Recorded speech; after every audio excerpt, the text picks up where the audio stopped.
This is a visualization of what it would look like if a city-destroying asteroid hit planet Earth.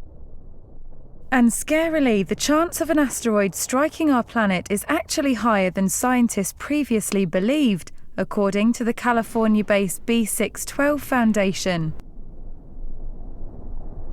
The non-profit group has released the video in the hopes that it will press home the idea that impacts are more common than we think.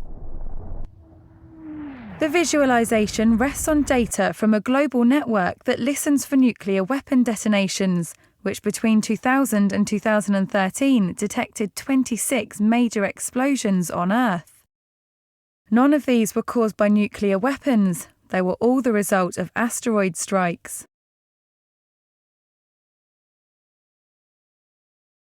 NASA already has a program in place that tracks asteroids larger than 1 kilometre. An object of this size, roughly equivalent to a small mountain, would have global consequences if it struck Earth.